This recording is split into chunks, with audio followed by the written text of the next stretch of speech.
ہزاروں سال پہلے کی بات ہے۔ ابراہیم علیہ السلام اللہ کے نبی اور پیغمبر تھے۔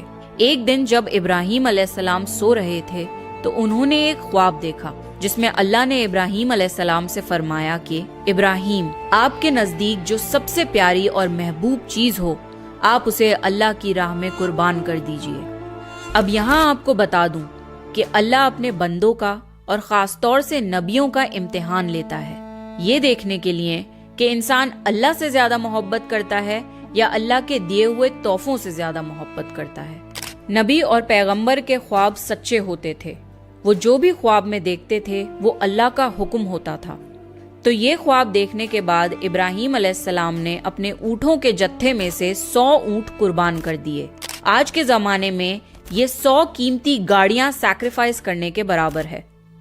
ابراہیم علیہ السلام نے سوچا کہ جو اللہ نے انہیں حکم دیا تھا وہ پورا ہو گیا، پر جب رات کو وہ سوئے تو انہیں پھر سے یہی خواب آیا۔ اس لیے ابراہیم علیہ السلام نے اگلے دن 200 اونٹ اللہ کی راہ میں قربان کر دیے، لیکن اگلی رات پھر سے انہیں وہی خواب آیا جس میں اللہ نے ان سے ان کی سب سے پسندیدہ چیز قربان کرنے کا حکم دیا۔ اب ابراہیم علیہ السلام سوچ میں پڑ گئے کہ آخر اللہ ان سے کس چیز کی قربانی چاہتے ہیں۔ پھر انہوں نے سوچا کہ اس دنیا میں سب سے عزیز چیز میرے لیے میرا بیٹا اسماعیل ہے۔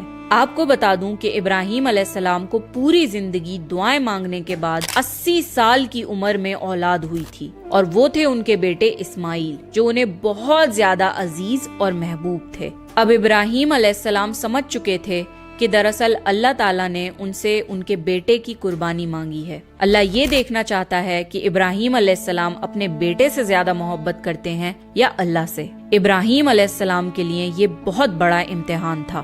اگلے دن ابراہیم علیہ السلام اٹھے اور اپنی بیوی ہاجرہ کو کہا کہ ہمارے بیٹے اسماعیل کو نہلا کر اچھی طرح تیار کر دیجئے۔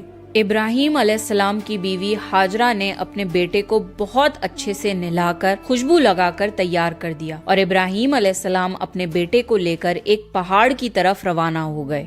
ابراہیم علیہ السلام یہ تکلیف بھرا فیصلہ کر چکے تھے کہ وہ اپنے بیٹے کی قربانی دیں گے، پر شیطان کو کیسے منظور ہوتا کہ کوئی اللہ کی اطاعت کرے؟ تو شیطان بھی اپنے کام پر لگ گیا۔ وہ سیدھا ابراہیم علیہ السلام کی بیوی حضرت ہاجرہ کے پاس ایک بزرگ کی شکل میں گیا اور ان سے کہا کہ ابراہیم تمہارے بیٹے کو کسی دعوت پہ نہیں بلکہ اسے قربان کرنے کے لیے لے کے گئے ہیں۔ یہ سن کر حضرت ہاجرہ بہت حیران ہوئی، پر وہ سمجھ گئیں کہ یہ ضرور اللہ کا حکم ہوگا۔ تو انہوں نے شیطان سے کہا کہ اگر اللہ نے ابراہیم کو ایسا کرنے کا حکم دیا ہے تو یہ ہماری خوش قسمتی ہے۔ یہ تو میرا ایک بیٹا ہے، اگر میرے اسماعیل جیسے 1000 بیٹے بھی ہوتے تو میں خوشی خوشی انہیں اللہ کی راہ میں قربان کر دیتی۔ سوچئے ایک ماں کے لیے یہ کہنا کتنی بڑی بات ہے۔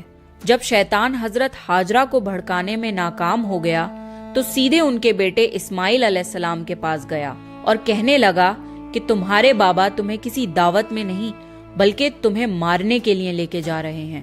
جواب میں اسماعیل علیہ السلام نے کہا کہ اگر یہ اللہ کا حکم ہے تو میرے لیے اس سے بڑی کیا خوش نصیبی کی بات ہے کہ میں اللہ کی راہ میں قربان ہو جاؤں۔